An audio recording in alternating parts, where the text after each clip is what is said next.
Bismillahirrahmanirrahim. Assalamualaikum warahmatullahi wabarakatuh.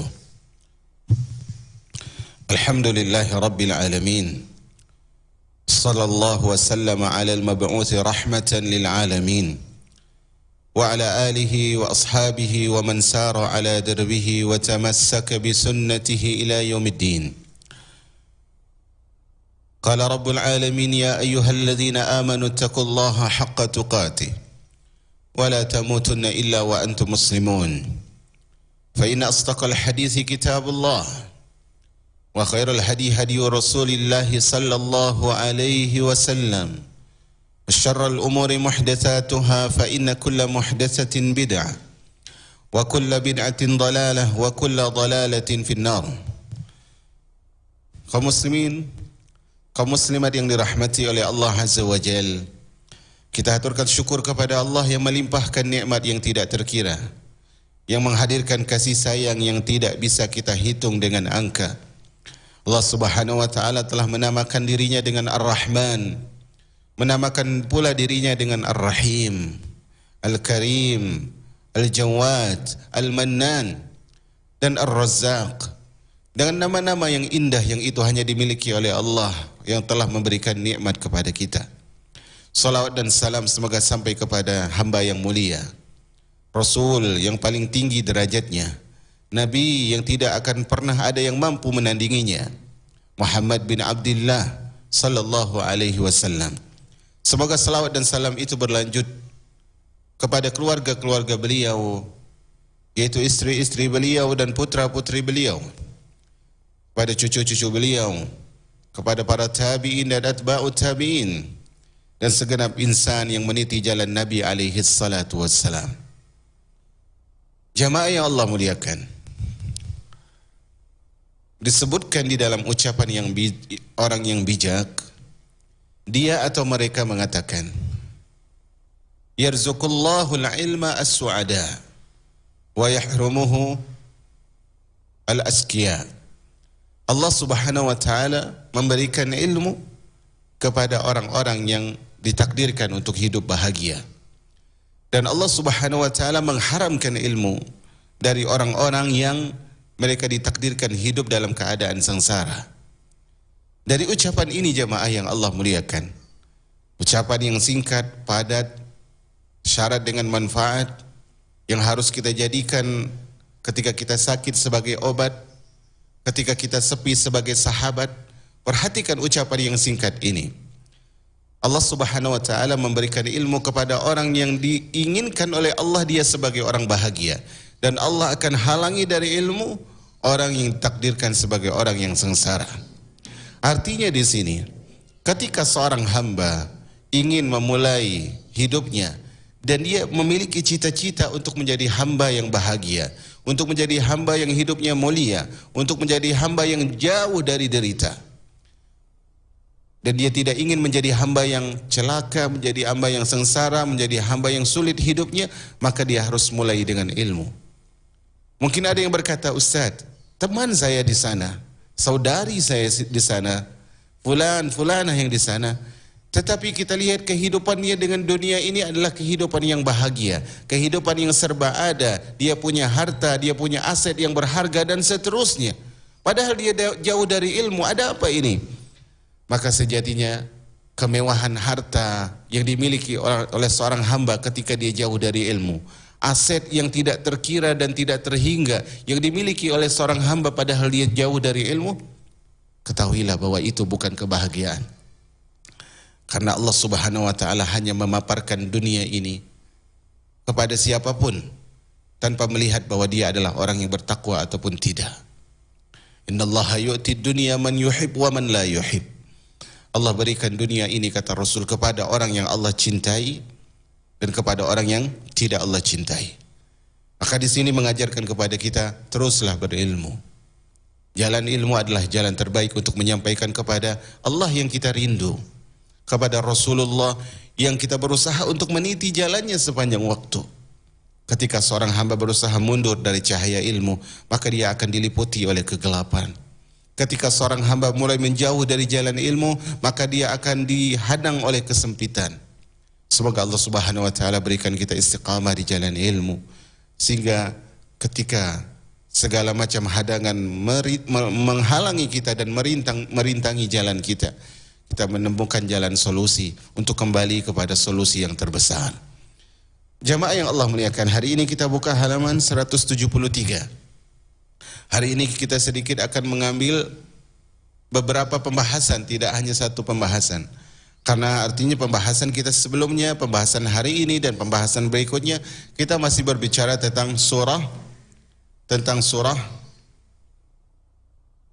Qaf. Surah Qaf. Maka hari ini setelah kita berbicara sebelumnya di beberapa ayat awal surah Qaf, hari ini kita akan memulai pembicaraan kita dengan surah Qaf ayat yang ke-6. Mohon maaf, ayat halaman 171.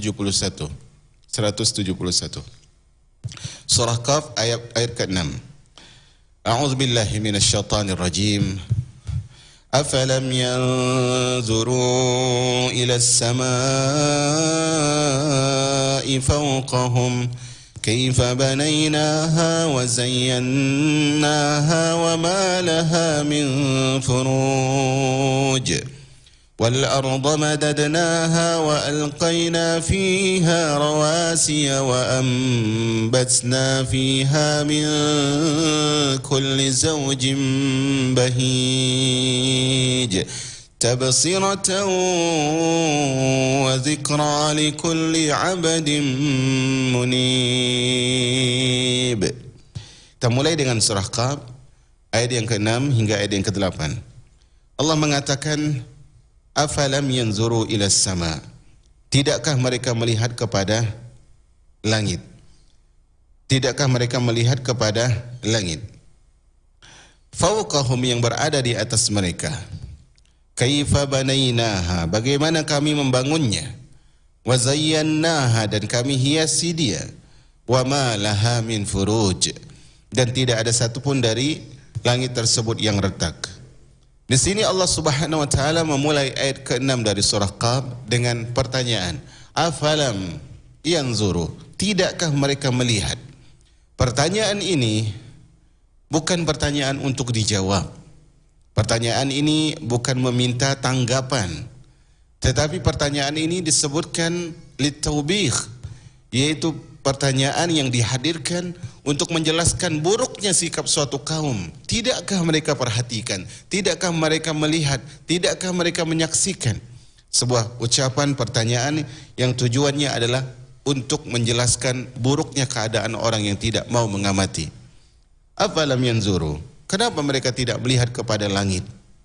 Langit yang begitu banyak perkara-perkara yang luar biasa, perkara-perkara yang menakjubkan, yang sangat besar yang ada pada langit tersebut, yang menunjukkan bahwasanya Allah Azza wa Jal Al-Aziz itu sangat mampu untuk menghidupkan orang-orang yang sudah mati, untuk menghidupkan orang-orang yang mengingkari akan adanya hari kiamat.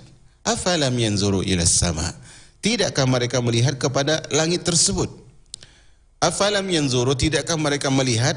Di sini adalah dengan dua penglihatan. Penglihatan yang diminta oleh Allah adalah dua penglihatan. Yang pertama adalah nazrul basar, yaitu penglihatan basar. Kita akan jelaskan. Pertama, yang ditutup di sini adalah dua penglihatan. Pertama adalah penglihatan basar. Apa itu penglihatan basar? Penglihatan basar adalah seorang melihat dan mengamati dengan kedua matanya atau dengan indera penglihatan matanya. Sementara penglihatan yang kedua adalah nazrul basirah. Nazrul basirah, yaitu penglihatan secara basirah, yaitu seorang mengamati dan mentadabburi dengan hatinya. Dia lihat dengan alam semesta dengan matanya, kemudian dia amati dengan hatinya. Maka inilah yang disebut dengan tafakkur. Seorang bertafakkur terhadap ayat kauniyah yang Allah Subhanahu wa taala buat. Afalam yanzuru ila sama fawqahum kaifa banainaha. Allah Subhanahu wa taala sebutkan fawqahum, langit tersebut di atas. Kalau kita lihat realita langit, fungsinya di mana? Tempat langit itu di mana? Di atas. Kalau kita lihat seakan-akan ketika Allah menyebutkan fauqahum, di atas mereka, ini enggak penting ada kalimat di atas ini. Karena orang sudah tahu semuanya langit tersebut adanya di atas. Tetapi di situ Allah Subhanahu wa taala ingin menjelaskan kepada kita bahwasanya tingginya langit. Langit yang berada di atas tersebut dengan kebesaran langit yang kita ketahui langit itu lebih besar daripada bumi. Semua tersebut menunjukkan begitu besar Allah Subhanahu wa taala, begitu perkasa Allah Subhanahu wa taala. Kaifa banainaha. Kemudian Allah Subhanahu wa taala menyebutkan bahwa langit itu kuat. Sebagaimana dalam ayat yang lain Allah menyebutkan wa banaina fawqakum sab'an shidada, dan kami jadikan langit itu di atas kalian, kami bangunkan langit itu di atas kalian dengan keadaan 7 lapis yang kuat. Shidada. Juga Allah Subhanahu wa taala sebutkan was-samaa'a banainaha bi'aidin wa inna lamusi'un, dan langit itu kami bangun langit itu dengan kuat, dan kamilah yang memampangkan langit tersebut. Maka perhatikanlah sini, Allah Subhanahu wa taala menciptakan langit. Allah Subhanahu wa taala menciptakan langit dengan begitu kuat. Kita tidak tahu bagaimana Allah Subhanahu wa taala menciptakan langit. Tetapi yang jelas adalah Allah Subhanahu wa taala menciptakan langit dan bumi fi sittati ayyam.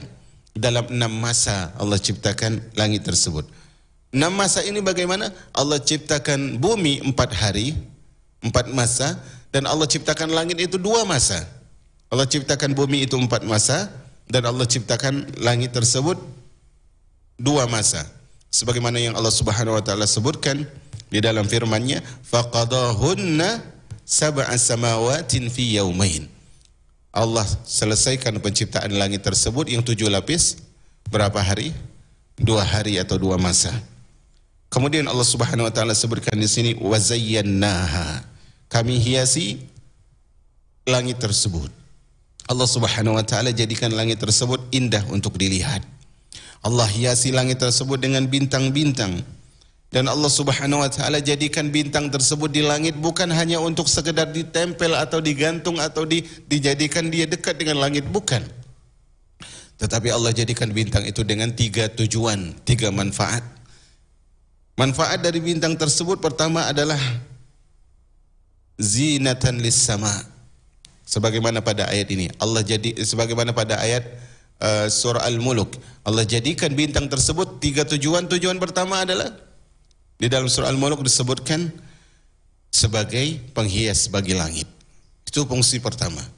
Fungsi kedua dari bintang tersebut adalah alamat yuhtada biha, yaitu sebagai isyarat untuk penunjuk arah. Oh, di sana selatan, oh di sana utara, dan sebagainya. Dan yang ketiga adalah rujuman lisyayatin. Ini yang dijelaskan dalam surah Al-Mulk. Nah, rujuman lisyayatin, sebagai perajam, pelempar untuk syaitan. Jadi ada 3 fungsi yang dijelaskan oleh Islam, fungsi dari bintang. Pertama adalah penghias langit, kedua adalah penunjuk arah, ketiga adalah untuk merajam atau melempari syaitan. Siapapun yang menggunakan bintang ini untuk keluar dari salah satu dari 3 fungsi ini, bukan untuk penunjuk jalan, dia tidak mengatakan sebagai untuk penghias langit, juga bukan untuk perajam syaitan. Siapa yang keluar dari 3 hal ini, maka dia akan masuk di dalam perkara-perkara yang diharamkan oleh Allah Azza wa Jalla, sebagaimana tukang sihir. Ya. Kemudian Allah sebutkan wa ma laha min furuj, dan Allah Subhanahu wa taala dengan penciptaannya itu tidak ada satupun langit tersebut kita lihat retak. Maka di sini disebutkan oleh Imam Ibnul Qayyim, Allah mengajak manusia agar memperhatikan alam di bagian atas mereka, yaitu langit, bagaimana bentuk bangunannya, bagaimana Allah mengangkat langit itu ke atas, dan dia tidak bertiang langit tersebut. Kemudian bagaimana langit tersebut rata, tidak ada gerutunya, dalam artian dia adalah tidak ada poin-poin yang tidak seimbang, semuanya seimbang. Keindahan dan kerapatannya juga adalah pelajaran bagi hamba yang mau mengambil pelajaran. Kemudian Allah Subhanahu wa taala sebutkan pada ayat yang ke-7, Allah Subhanahu wa taala mengatakan wal arda madadnaha wa alqaina fiha rawasiya wa ambatna min kulli zawjin bahij. dan bumi tersebut madadnaha, kata Allah, dan bumi tersebut kami hamparkan. Wa alqaina fiha rawasi, dan kami pancangkan di bumi tersebut gunung-gunung. Rawasi itu gunung-gunung. Wa ambatna fiha min kulli zawjin bahij, dan kami tumbuhkan di bumi itu beraneka ragam tanam-tanaman dan juga biji-bijian atau tumbuh-tumbuhan. Di sini perhatikan ma'asyarah al-muslimat yang dirahmati oleh Allah Azza wa Jalla. Allah Subhanahu wa taala menyebutkan dalam ayat yang lain, wa ilal ardi kaifa sutihat, dan lihat apakah mereka tidak memperhatikan. Surat apa ini? Wa ilal ardi kaifa sutihat. Surat Al-Ghasyiyah. Wa ilal ardi kaifa sutihat, dan tidakkah mereka perhatikan bagaimana bumi itu dihamparkan oleh Allah Subhanahu wa taala. Di sini ma'asyiral muslimat yang dirahmati oleh Allah Subhanahu wa taala. Allah Subhanahu wa taala menjelaskan bahwasanya Allah Subhanahu wa taala menjadikan bumi tersebut terhampar. Itu poin pertama yang Allah ingin jelaskan di ayat yang ke-8 ke-7 ini. Kemudian pada ayat yang ke-7 ini Allah ingin jelaskan poin kedua adalah wa alqaina fiha rawasiya. Allah jadikan gunung yang kokoh, yang tidak bergoyang, yang dia juga fungsinya untuk mengokohkan bumi. Kemudian poin yang ketiga yang ingin disampaikan oleh Allah dalam ayat yang ke-7 surah Qaf ini adalah wa ambatna fiha min kulli zawjin bahid. Allah jadikan di bumi ini tumbuh-tumbuhan yang indah untuk dipandang. Ada buah-buahannya, ada bunga-bunganya, ada tumbuh-tumbuhannya, ada biji-bijiannya. Dengan begitu banyak jenisnya. Kita lihat bunga di dalam satu tanah yang tidak begitu besar, tetapi di situ ada berbagai macam tumbuhan bunga dengan nama yang berbeda, dengan warna yang berbeda, dengan aroma yang berbeda, dengan rupa yang tidak sama. Bagaimana Allah Subhanahu wa taala menjadikan hal itu semua. Ada buah-buahan yang berwarna merah, ada yang berwarna putih, ada yang berwarna ungu, ada yang berwarna kuning. Semua itu siapa yang menciptakan? Allah Subhanahu wa taala. Dan Allah Subhanahu wa taala menciptakan dari tanah yang sama, menumbuhkan dari tanah yang sama. Di tanah itu Allah tumbuhkan bunga, di tanah itu Allah tumbuhkan buah-buahan, di tanah itu Allah tumbuhkan rerumputan, di tanah itu Allah tumbuhkan biji-bijian. Semua itu adalah kuasa Allah Subhanahu wa taala. Makanya Allah Subhanahu wa taala di sini Al-Imam Ibnul Qayyim menyebutkan poin dari ayat yang ke-7 ini, lalu Allah mengajak mereka untuk memperhatikan ayat yang atau alam bagian bawah. Setelah tadi alam bagian atas yaitu langit, sekarang bagian bawah yaitu bumi. Bagaimana Allah menghamparkan, membentangkan bumi tersebut karena suatu hikmah yang Allah yang lebih mengetahui, karena Allah menghendakinya. Juga bagaimana Allah mengokohkan bumi tersebut dengan gunung-gunung sehingga bumi tersebut tidak lari, tidak bergoyang ke sana kemari, tidak menimbulkan sesuatu yang membahayakan penduduknya. Allah menciptakan manfaat, berbagai manfaat di dalam bumi tersebut.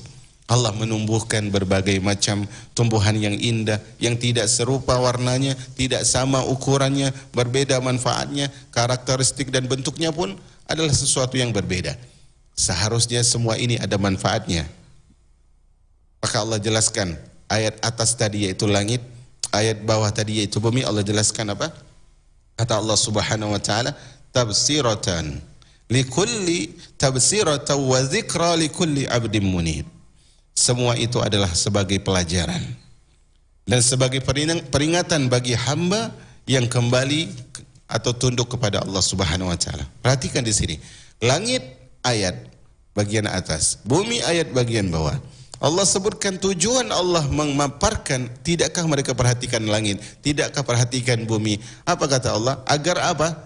Tafsiratan. Pertama tujuannya adalah untuk peringatan. Tujuannya adalah untuk peringatan atau untuk pelajaran, tafsirah, untuk pelajaran, untuk agar mereka mengilmui. Yaitu Allah Subhanahu wa taala mengajarkan bahwa ini bukan sembarang ayat yang dihadirkan oleh Allah, bukan sembarang penciptaan yang Allah buat. Langitnya dengan bintang-bintangnya, dengan apa yang ada padanya, buminya dengan gunungnya, dengan tumbuh-tumbuhan dan apa yang ada padanya. Itu untuk dijadikan pelajaran, wa dzikra, dan untuk dijadikan peringatan. Di sini Allah Subhanahu wa taala menganjurkan kita, memotivasi kita, menyuruh kita untuk melihat kepada langit dan melihat kepada bumi, agar terjadi efek pada jiwa kita, yaitu kita ambilkan pelajaran, yaitu juga kita ambilkan peringatan, sebagaimana para ulama menyebutkan kenapa di sini disebutkan tabsirah, pelajaran, wa dzikra dan peringatan, karena para ulama menyebutkan ada perbedaan antara tabsirah dan juga dzikra. Yaitu mereka sebutkan bahwasanya tabsirah, pelajaran itu terus menerus. Terus menerus. Kita ingat atau lupa, terus saja dijadikan pelajaran. Tapi zikra, peringatan, itu bagi hamba yang lupa. Jadi orang yang lupa dan orang yang tidak lupa, orang yang lalai dan orang yang ingat, dia tetap harus mengambil pelajaran. Maka di sini jemaah yang dirahmati oleh Allah Rabbul Ula, Rabbul Izzati wal Jalala. Pada ayat ini Allah Subhanahu wa taala ingin mengatakan, kalau engkau benar-benar ingin menjadi orang yang terpelajar, kalau engkau benar-benar ingin menjadi insan yang cerdas, kalau engkau benar-benar ingin menjadi hamba yang pandai dan pintar, jadilah hamba yang mampu mengambil pelajaran tentang kekuasaan Allah, tentang keperkasaan Allah, tentang uluhiyah Allah, tentang rububiyah Allah, tentang begitu luar biasanya Allah dari ayat-ayat yang Allah hadirkan. Makanya kita sering sebutkan kemarin, wa ma khalaqanas samaa'a wal arda wa ma bainahuma la'ibin. Kami tidak menciptakan langit dan bumi dan apa yang ada antara langit dan bumi ini untuk main-main, bukan. Law aradna an nattakhidha lahwan lattakhadna. Kata Allah, kalau kami ingin buat untuk main-main, kami akan melakukan. Tetapi ini bukan untuk main-main.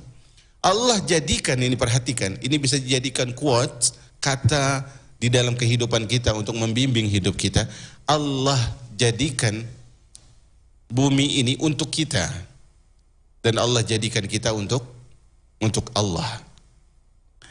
Hiduplah sebagai hamba. Hiduplah sebagai hamba, hiduplah di dunia sebagai orang yang mengabdikan kepada Allah, mengabdikan diri kepada Allah. Hiduplah di dunia sebagai seorang hamba yang mengabdikan diri kepada Allah. Maka dengan itu dunia akan mengabdi kepada kita. Dunia akan mengabdi kepada kita. Di antara ciri dunia mengabdi kepada kita bagaimana?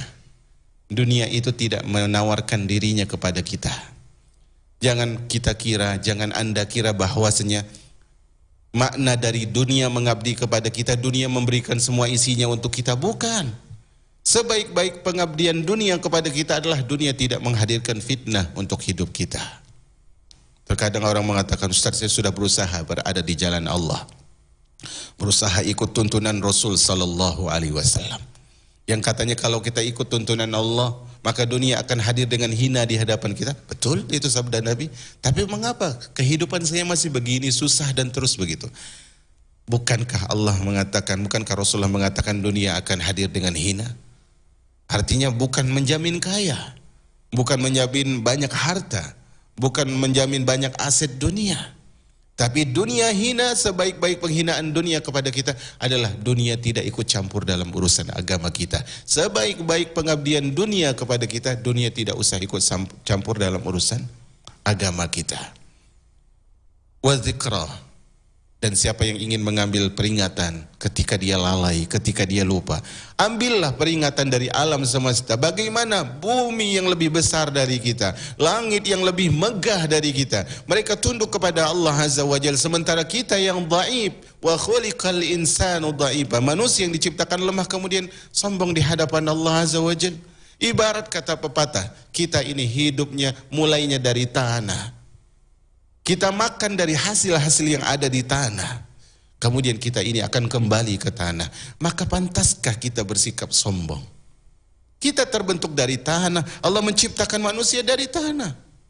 Kemudian kita makan dari hasil-hasil yang Allah tumbuhkan dari tanah. Kemudian ketika kita wafat, kita akan dikuburkan dan akan menjadi tanah lagi. Akankah kita lebih merasa diri lebih wah daripada langit, lebih mewah, lebih luar biasa, lebih megah daripada bumi? Allahul musta'an wa alaihi tuqlan. Tetapi tidak mungkin ada yang mampu mengambil pelajaran, dan tidak akan ada yang bisa mengambil peringatan kecuali likulli abdim munib, kecuali hamba yang mau kembali kepada Allah. Percuma seorang berusaha untuk dekat kepada Allah tapi dia keinginan dia tersebut, percuma orang belajar, percuma orang ibadah, tapi keinginannya adalah untuk mendapatkan hasil dari hasil-hasil dunia yang fana. Sebaik-baik cara untuk mengambil pelajaran hidup dan sebaik-baik jalan untuk menempuh pelajaran dan peringatan adalah dengan menjadi hamba yang meniatkan diri, ya Allah aku ingin kembali. Ya Allah aku ingin kembali, tunjukkan jalan untuk kembali kepadamu ya Allah. Ya Allah aku berusaha untuk meniti jalan ini, ku tinggalkan pekerjaanku yang kau tidak ridhoi. Ku tinggalkan pakaian yang kau murkai. Aku tinggalkan kesibukan-kesibukan dan teman-teman yang melalaikan ya Allah. Aku belajar agamamu. Aku berusaha untuk dekat kepada syariat nabimu. Agar aku menjadi hamba yang kembali kepadamu. Ya Allah jadikan aku hamba yang tulus kembali kepadamu. Maka sebagaimana yang pernah saya tulis dalam sebuah tulisan. Kita ini berjuangnya bukan untuk banyak jamaah. Kita ini berjuangnya bukan untuk banyak follower. Kita ini berjuang bukan untuk dijadikan tolak ukur fulan, tolak ukur fulanah, panutan. Bukan. Tapi perjuangan kita adalah menjadi hamba yang ikhlas kepada Allah dan benar-benar kembali dengan keikhlasan tersebut kepada Allah Subhanahu wa taala. Maka Imam Ibnu Al-Qayyim sebutkan di sini pada ayat yang ke-8 beliau sebutkan semua itu merupakan pelajaran bagi setiap hamba yang tunduk kepada Allah. Jika dia mau merenungi dan memperhatikan semua itu, niscaya dia akan terbayang di benaknya dalil yang menunjukkan tauhid dan hari kebangkitan manusia. Sebagaimana diberitakan kepada para rasul, orang-orang yang memperhatikan hal tersebut, mula-mula dia akan merenungi peringatan. Dia renungi. Kemudian dia mengingatnya. Benar, ini adalah sebuah kepastian. Sungguh pencapaian semacam ini hanya dapat diperoleh bagi hamba-hamba yang taat kepada Allah dengan segenap hati dan anggota tubuh. Maka kembali lagi, kita tidak mungkin akan dapatkan manfaat dari ceramah dan kajian, dari pelajaran yang kita pelajari, kecuali kalau kita hadir di tempat itu, tampil di bagian itu dengan mengatakan ya Allah, atau dengan menghadirkan niat kita ingin kembali benar-benar kepada Allah Azza wa Jal. Kita lanjut pada ayat yang ke-9 dan ke-11. Allah Subhanahu wa taala mengatakan selanjutnya, "Wa nazzalna minas samaa'i maa'an mubarakan فأنبتنا به جنات وحب الحصيد والنخل باسقات لها طلع نضيد رزقا للعباد وأحيينا به بلدة ميتا كذلك الخروج." Wa nazzalna minas sama, dan kami turunkan dari langit tadi. Wa nazzalna minas sama, dan kami turunkan dari sama ma'an mubarakah, air yang diberkahi. Fa ambatna bihi jannatin wa habbal hasid, dan kami tumbuhkan dengan perantaraan air tersebut pepohonan yang rindang dan biji-bijian yang bisa engkau hasilkan hasil panennya. Di sini Allah sebutkan pada ayat yang ke-9, wa nazzalna, dan kami turunkan. Nazzalna artinya adalah air tersebut turun berurutan. Artinya ada air, ada tetesan air lagi. Artinya berbondong-bondong air tersebut. Syai'an pa syai'ah. Kemudian Allah sebutkan wa nazzalna, yang menurunkan siapa? Allah Subhanahu wa taala. Makanya Allah sebutkan di dalam surah Al-Waqiah, Allah sebutkan, tidakkah mereka perhatikan kepada air yang mereka minum? Tidakkah kalian perhatikan air yang kalian minum? Afara'aitumul ma'a alladhi tashrabun antum anzaltumuhu minal muzni am nahnul munzilun? Apakah kalian yang menurunkan dari awan atau kami yang menurunkan? Maka Allah sebutkan di sini wa nazzalna, dan kami yang turunkan minas sama. Sama di sini artinya bukan langit ya. Kami turunkan dari sama di sini artinya ketinggian. Dan kami turunkan dari ketinggian. Kenapa kita sebutkan ketinggian? Karena memang pertama air turun dari mana? Dari ketinggian, di atas, dari atas. Dan kalau kita katakan air itu turun dari langit, realitanya juga tidak benar. Air itu turun dari mana? Dari awan. Maka sama di sini artinya adalah sumu, yaitu tinggi. Makanya Allah Subhanahu wa taala turunkan dari awan ma'an mubarakah, air yang berkah. Jadi air hujan itu khususnya adalah air yang langsung berhadapan dengan tubuh kita, itu air yang berkah. Makanya Nabi alaihi salatu wassalam ketika turun hujan, Nabi keluar bentar, Nabi basahin kepala beliau dengan air hujan. Kata Nabi SAW, innahu hadisun ahdi min rabbi, au kama qala, sesungguhnya hujan ini baru aja turun dari Rabbku. Air yang berkah dari Allah Subhanahu wa taala. Ma'an mubarakah. Kemudian kita lihat air ini turun dari langit, itu fungsinya apa? Fungsinya adalah air ini benar-benar jadi berkah bagi siapapun yang apapun yang terkena air ini. Karena air ini kalau dia tidak turun dari atas, mungkin dia tidak akan membasahi gunung, dia mungkin tidak akan membasahi pohon-pohon yang tinggi. Tetapi karena air ini dari atas, maka dia membasahi manusia, dia membasahi tanah, dia membasahi pepohonan, dia membasahi rerumputan, dia membasahi gunung yang tinggi. Berkah dari Allah. Fa'ambatsna bihi jannati wa habbal hasid. Dan dengannya Allah Subhanahu wa taala tumbuhkan pepohonan yang rindang dan biji-bijian yang bisa dipanen. Di sini menunjukkan luar biasa Allah Subhanahu wa taala berikan kebaikan kepada kita, dan semua ini tujuannya agar kita ambilkan pelajaran, nanti akan diisyaratkan pada ayat yang ke-11. Nah, di sini perhatikan juga Allah sebutkan ma'an mubarakah, air yang berkah. Poinnya kita ambil pada poin yang mubarakan, berkah. Fa'ambatsna bihi, maka kami tumbuhkan dengan air tersebut ini dan itu. Di sini mengajarkan kepada kita ma'asyarul ummah bahwasanya seorang hamba yang berkah itu adalah ibarat air yang berkah. Air yang berkah dia akan menumbuhkan manfaat-manfaat, tumbuhan, pepohonan, bebijian dan sebagainya, menghasilkan pemandangan yang indah karena akan tumbuh tumbuhan yang hijau dan sebagainya.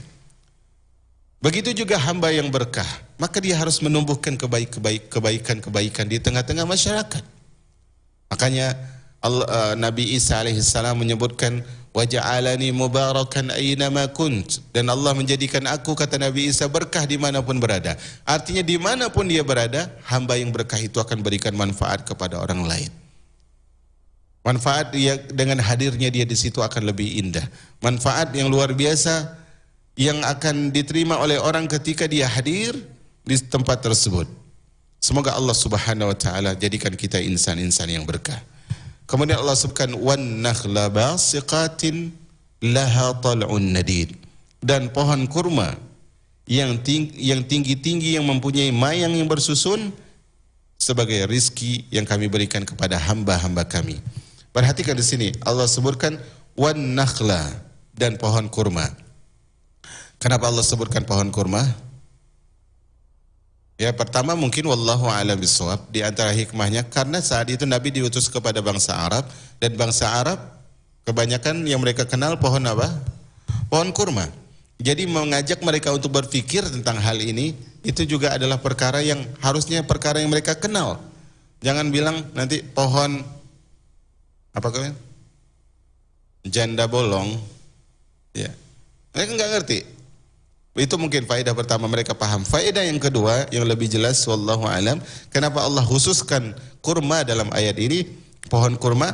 Karena pohon kurma adalah pohon yang sangat mulia. Min asyrafil asjar, di antara pohon yang sangat mulia. Kenapa dia pohon yang sangat mulia? Karena Nabi kita Muhammad bin Abdullah alaihi salatu wassalam pernah mempermisalkan seorang mukmin seperti pohon kurma. Kata Nabi SAW sebagaimana hadis yang diriwayatkan oleh sahabat yang mulia Abdullah ibnu Umar radhiyallahu anhu, kata Nabi SAW, inna minas syajar syajarun, inna minas syajari syajaran misluha masalul mu'min. Perumpamaan pohon itu seperti seorang yang beriman. Maka kata Ibnu Umar radhiyallahu anhu, maka manusia berusaha berpikir, pohon apa kira-kira itu yang seperti pohon itu yang mirip seperti seorang mukmin. Mereka mulai berpikir pohon-pohon yang ada di sekitaran mereka. Masing-masing mereka kata Ibnu Umar mengatakan, oh mungkin pohon ini, oh mungkin pohon itu. Kata Ibnu Umar, fawaqa'a fi qalbi annaha an-nakhlah. Tetapi hatiku berfirasat bahwa pohon yang dimaksud oleh Nabi adalah pohon kurma. Lakini kuntu asgharul qaum. Tapi kata Ibnu Umar, aku adalah orang yang paling muda saat itu. Maka Ibnu Umar malu karena di situ ada Abu Bakar, ada ayahnya. Makanya nanti ayahnya mengatakan, kenapa engkau tidak kabarkan bahwa engkau tahu? Maka itu akan menjadi kebaikan. Maka kata Nabi SAW, hiyan nakhlah. Pohon itu adalah pohon kurma. Pohon kurma itu adalah mirip seperti seorang mukmin. Sebagaimana Allah sebutkan di dalam surah Ibrahim, pada ayat yang ke-24, Allah mengatakan, Masalan kalimatan tayyibah, kasyajaratin tayyibah, asluha thabitun wa far'uha fis sama. Permisalan kalimat yang baik, kalimat la ilaha illallah dan sebagainya, kalimat yang baik itu seperti pohon yang baik. Bagaimana ciri pohon yang baik? Pohon yang baik tersebut adalah asluha sabit, akarnya itu menunjam jauh ke tanah, kokoh, wa far'uha fis sama. Tetapi dahan-dahannya menjulang ke mana? Ke langit, ke atas. Artinya menunjukkan keperkasaan pohon itu. Dan juga, tetapi ini pembahasan kita bukan tentang hadis pohon kurma tadi ya. Intinya dia adalah mirip seperti seorang mukmin. Artinya pohon kurma itu bagian apapun dia punya faedah, punya manfaat. Begitulah seorang mukmin. Apapun yang dia lakukan bermanfaat bagi seorang hamba. Makanya di sini Allah Subhanahu wa taala sebutkan wan nakhla basiqatin, dan pohon kurma tersebut dengan sifatnya Allah sebutkan basiqat, yaitu aliyat, menjulang tinggi.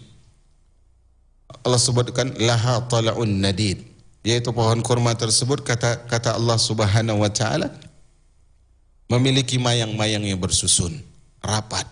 Dan begitu juga seorang mukmin itu harusnya dia rapi di dalam sop-sop persatuan. Jangan yayasan ini misalnya dengan yayasan itu, sekolah ini dengan sekolah itu, saling tidak akur. Dai ini dengan dai itu, muslimah ini dengan muslimah itu, penuntut ilmu ini dengan penuntut ilmu itu. Subhanallah. Haruslah tersusun rapi, ibarat mayang dari pohon-pohon kurma tadi. Maka Allah turunkan air untuk menumbuhkan semua itu. Apa kata Allah? Rizqan lil ibad, sebagai rizki bagi hamba. Wa ahyayna bihi baldatan maita, dan kami hidupkan juga dengan air tersebut, ya, kami hidupkan pula dengan air yang diturunkan dari ketinggian tersebut baldatan maita, negeri-negeri yang sebelumnya mati. Maka Allah sebutkan di situ negeri yang sudah mati bisa hidup kembali dengan air hujan. Apa kata Allah ujungnya? Kadzalikal khuruj, demikianlah kami menghadirkan kebangkitan. Subhanallah. Sebagaimana Allah hidupkan negeri yang sudah mati, sudah tidak ada kesuburan lagi di situ, semuanya retak, gersang dan begitu menakutkan. Allah turunkan hujan menjadi negeri yang subur, diidam-idamkan oleh banyak orang. Demikianlah Allah menghadirkan, membangkitkan manusia kelak.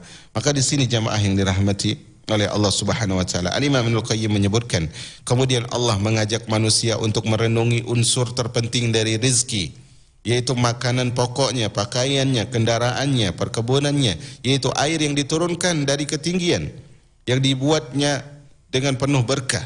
Dengan air itulah Allah Subhanahu wa taala menumbuhkan buah-buahan beraneka ragam warna rasa dari perkebunan. Ada yang berwarna putih, ada pula yang berwarna hitam, ada yang merah, ada yang kuning dan warna lain yang kita mengetahui dan kita tidak mengetahui. Ada yang rasanya manis, ada pula yang rasanya masam. Allah menjelaskan semua itu berikut ragam dan jenisnya. Allah tumbuhkan dengan air tadi biji-bijian dengan warna berbeda, manfaat berbeda, macam berbeda, ciri yang berbeda, bentuk yang berbeda satu sama lain. Kemudian tujuannya Allah jelaskan juga nanti pada ayat yang ke-11. Tetapi pada ayat yang ke-10 Allah sebutkan dulu pohon kurma. Kata Al-Imam Al-Qayyim, selanjutnya Allah menyebutkan perihal pohon kurma secara khusus. Alasannya tidak lain karena di dalam pohon kurma terkandung banyak pelajaran dan petunjuk yang jelas bagi seorang mau merenungi ayatnya.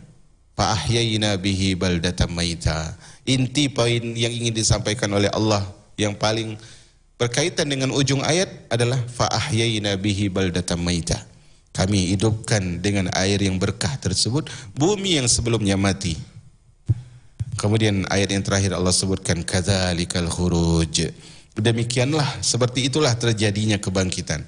Maka di sini maksudnya kata Imam Ibnul Qayyim, sebagaimana dikeluarkannya buah-buahan, makanan pokok dan biji-bijian dari bumi, maka seperti itu pula Allah akan bangkitkan manusia dari tanah, dari kuburannya.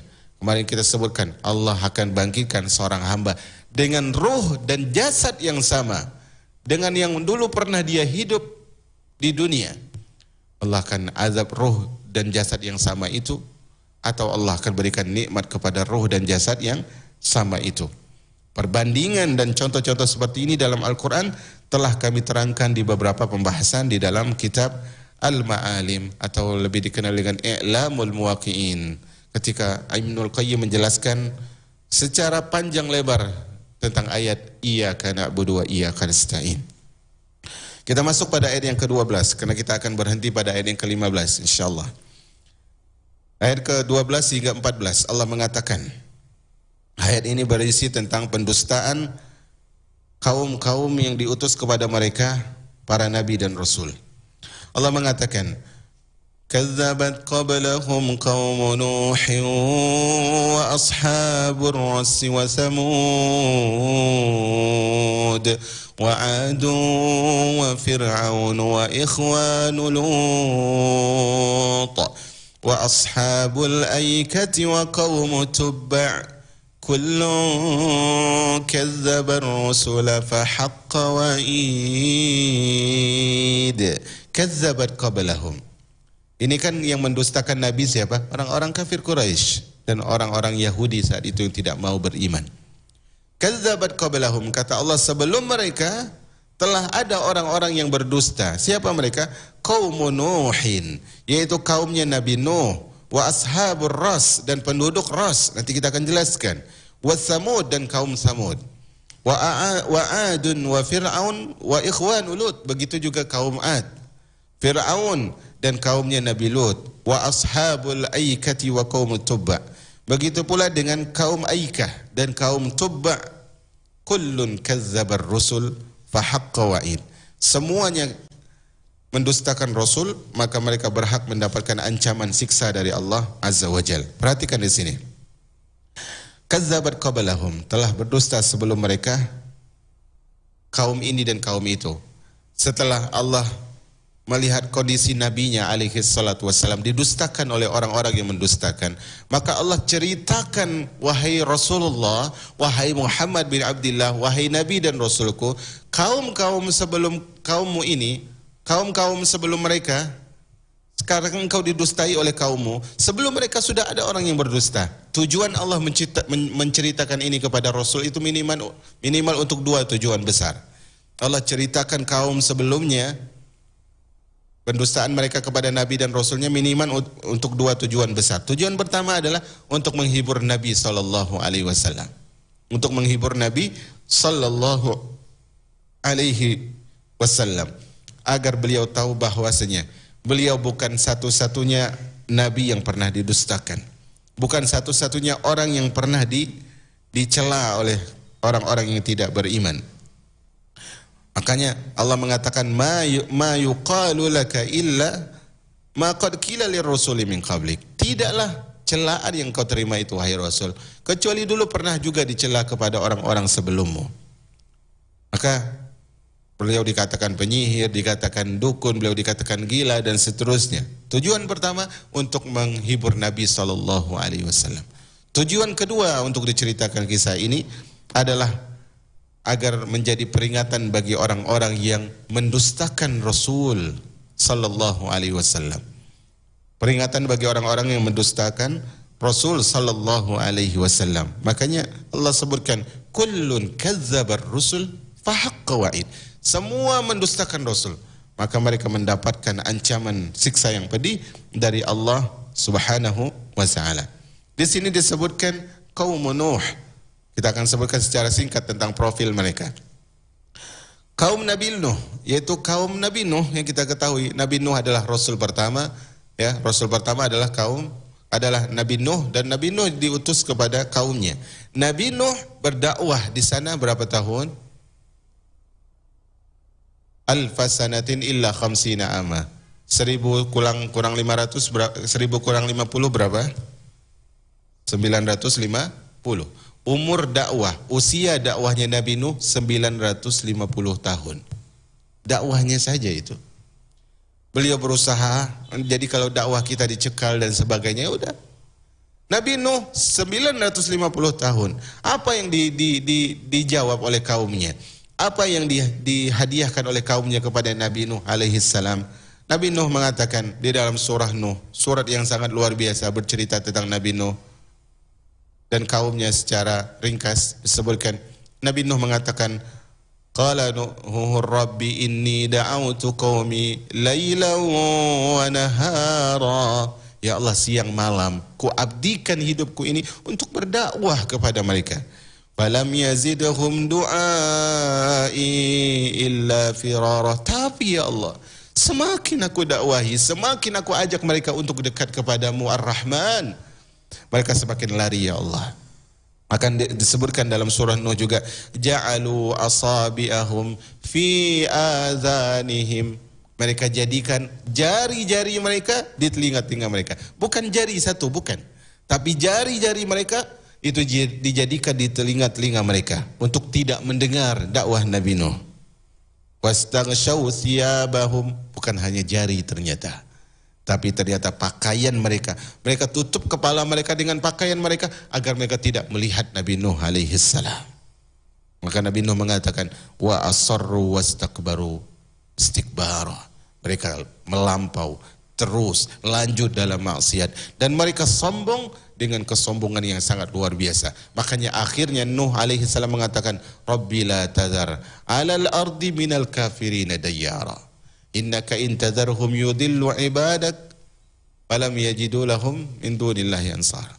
Ya Allah, jangan kau la tazar Rabbi la tazar alal ardi minal kafirina dayyara. Ya Allah, jangan kau sisakan seorang pun yang kafir di muka bumi ini.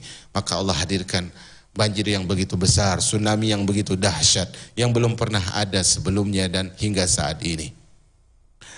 Disitulah Nabi Nuh berdakwah, kaumnya menolaknya. Padahal dakwah beliau adalah dakwah yang sangat lama. Kemudian wa ashabur ras. Ashabur ras itu adalah kaum yang diutuskan kepada mereka seorang nabi, tetapi mereka bunuh nabi itu. Ras itu artinya al-bi'r. Ras itu artinya adalah al-bi'r. Bi'r itu sumur. Kenapa mereka disebut ashabur ras atau orang pemilik sumur?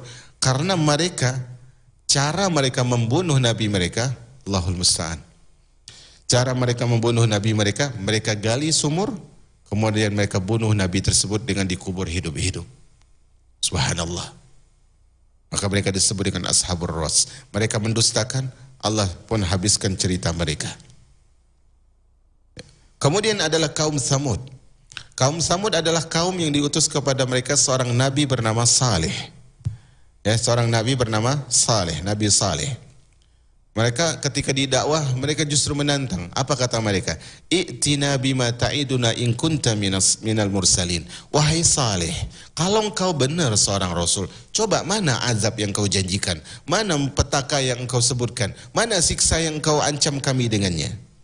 Maka Allah kirimkan kepada mereka sayhah, yaitu teriakan, pekikan yang begitu kuat, sehingga ketika mereka mendengar pekikan tersebut, tubuh mereka langsung menjadi seperti bangkai-bangkai. Allah kirimkan siksa kepada mereka. Kemudian kaum Ad. Kaum Ad adalah nabi yang diutus kepada mereka adalah Nabi Hud. Mereka juga mendustakan Nabi Allah, yaitu Nabi Hud alaihi salam. Allah siksa mereka dengan rihal aqim, yaitu dengan angin yang sangat kencang. Ma tadharu min syai'in atat alaihi illa ja'alathu karramim. Ketika angin tersebut menimpa mereka, menerjang mereka, mereka seperti pohon-pohon yang lapuk, tidak berdaya dan tidak bernyawa. Maka di situ Allah ingin tampakkan kepada kaum kaum Nabi Hud, yaitu kaum Ad, yang bisa menjadikan gunung sebagai istana. Mereka menganggap diri mereka kuat. Allah tampakkan kekuatan mereka di hadapan Allah Azza wa Jalla.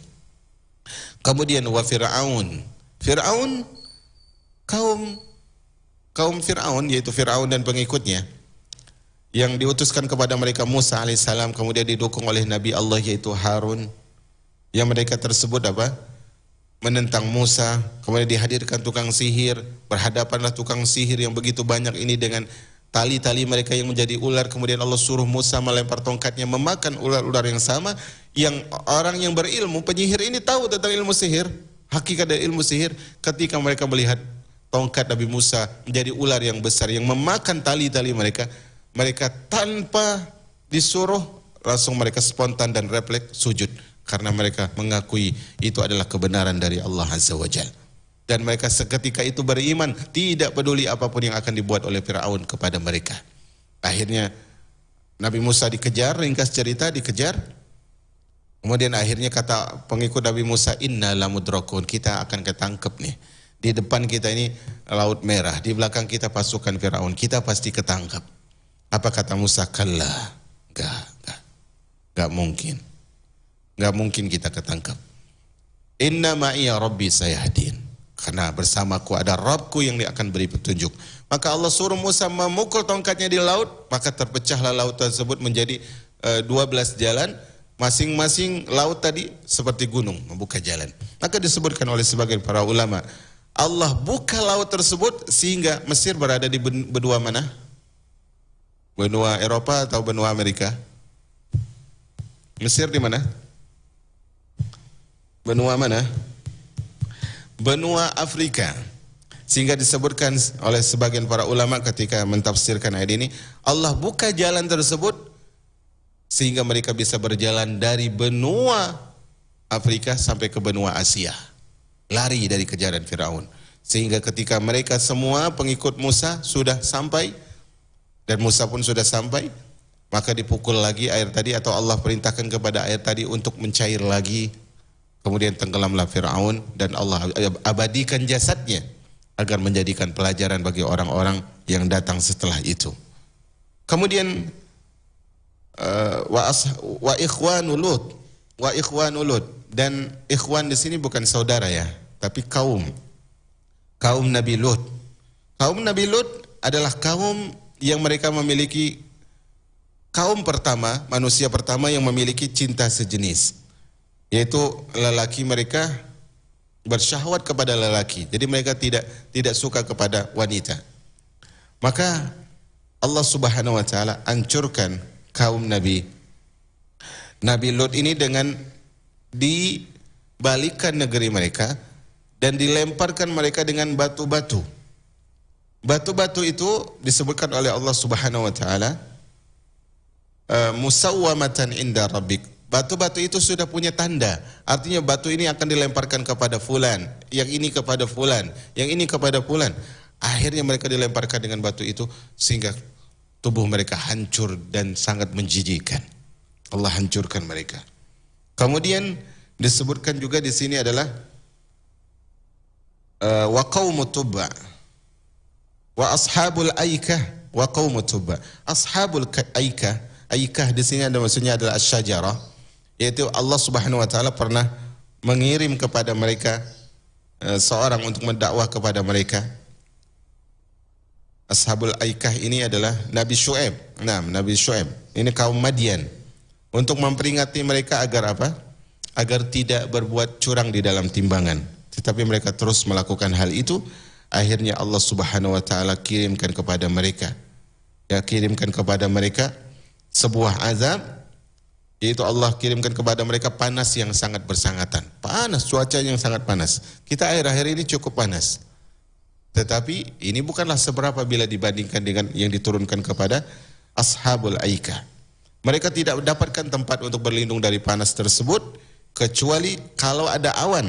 Kalau ada awan, maka mereka saling dorong-dorongan untuk mendapatkan awan. Allah binasakan mereka dengan panasnya cuaca itu. Ya, kalau kirimkan api untuk membakar mereka. Kemudian yang terakhir adalah kaum Tubba. Kaum at-Tubba wa qaumu Tubba. Kaum Tubba ini adalah, bentar saya cari supaya tidak salah.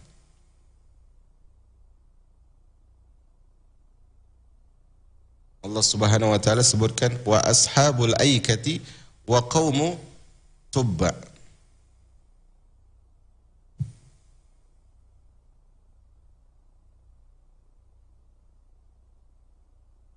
Nah, kaum Tubba ini adalah seorang yang dipimpin oleh seorang raja.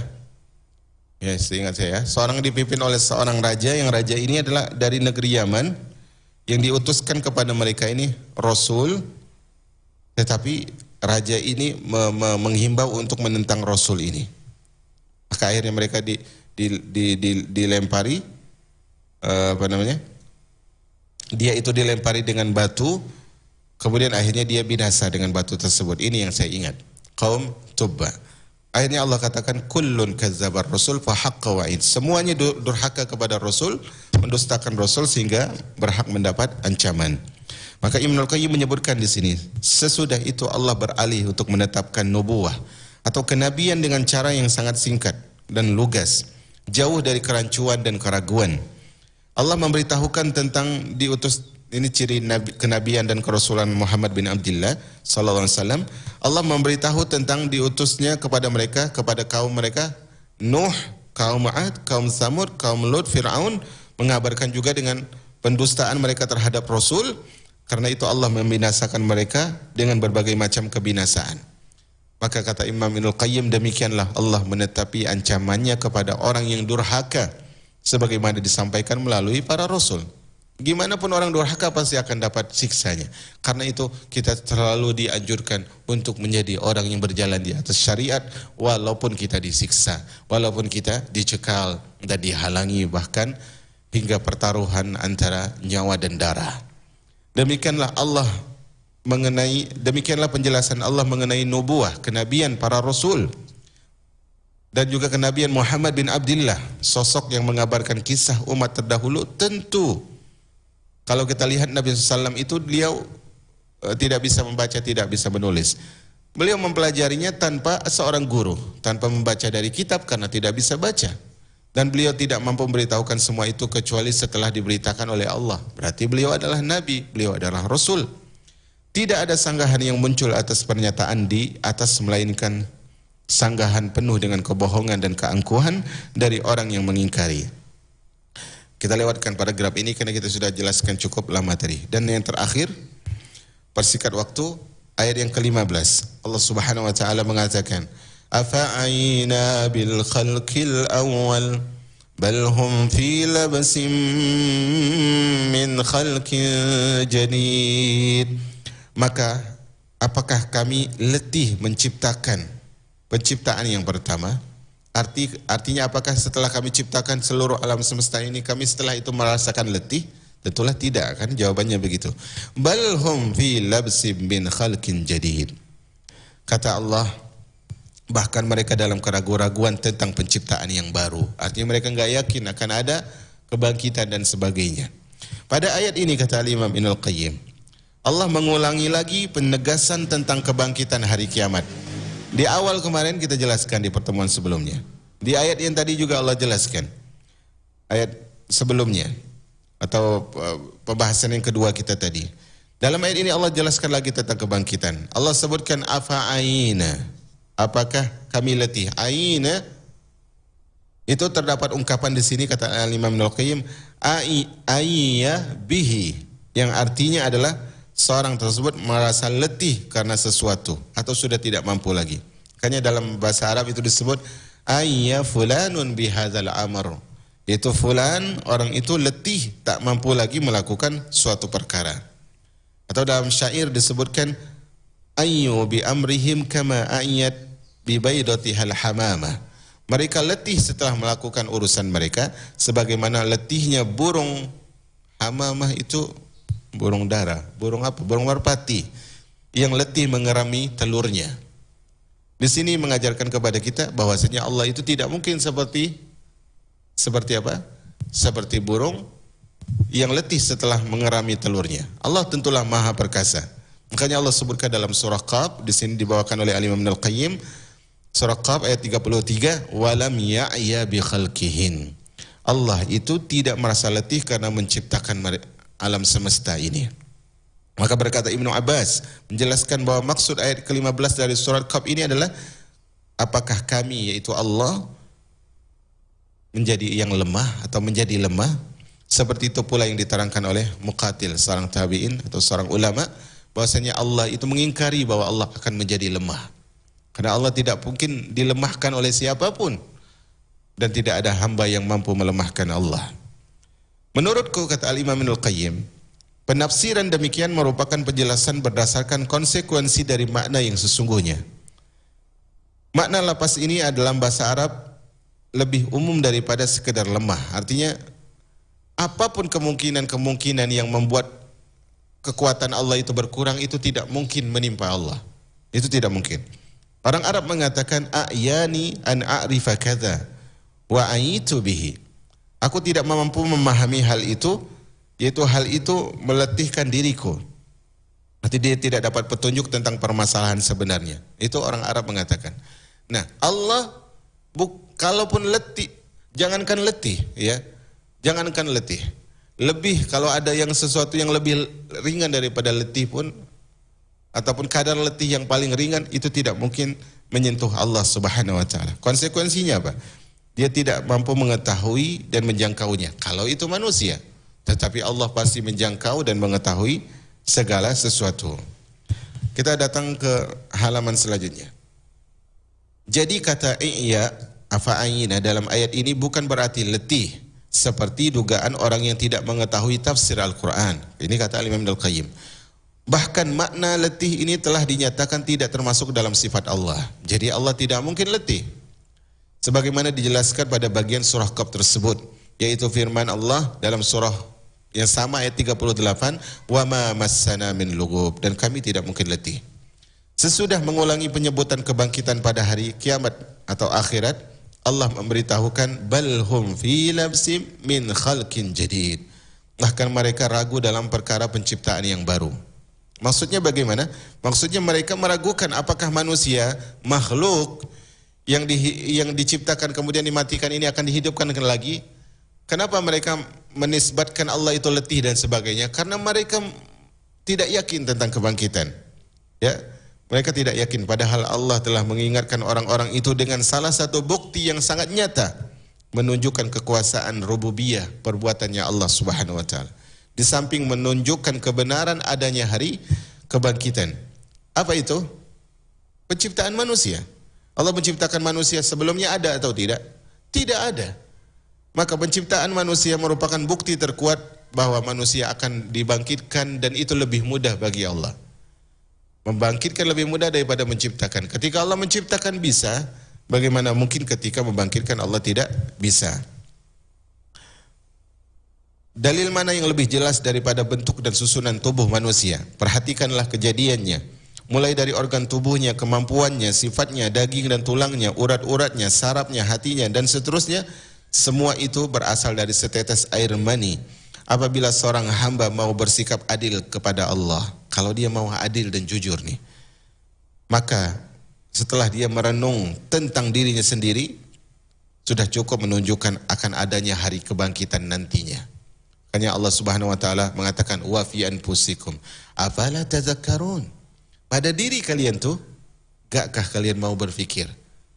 Gimana ini bisa jadi? Sebelumnya sudah ada apa belum? Oh, sebelumnya enggak ada. Kalau sebelumnya tidak ada, sekarang kemudian mampu diadakan, akankah dibangkitkan lebih sulit? Harusnya dia berpikir. Selanjutnya Allah memberitahukan bahwa ilmu Allah meliputi setiap hambanya. Karena itulah dia mengetahui apa yang terbetik di dalam hati manusia. Dia pun mengetahui tentang kedekatannya, memberitahukan tentang kedekatannya dengan hambanya melalui ilmunya. Jadi Allah maha dekat dengan ilmunya. Sampai-sampai diungkapkan melalui kekuasaan ilmunya, dia lebih dekat kepada hambanya daripada urat nadi hamba itu sendiri. Dan ini akan kita bahas nanti pada ayat yang ke-17 insyaallah azza wa jal. Sekira cukup ya, sudah jam segini. Jadi kalau ada pertanyaan bisa ditunda. Semoga Allah berikan pemahaman atas apa yang saya sampaikan ini, walaupun terkesan terburu-buru. Semoga Allah berikan manfaat dan hadirkan kebaikan. Wassallallahu ala nabiyyina Muhammad. Subhanakallahumma bihamdika asyhadu an la ilaha illa anta astaghfiruka wa atubu ilaik. Wassalamu alaikum.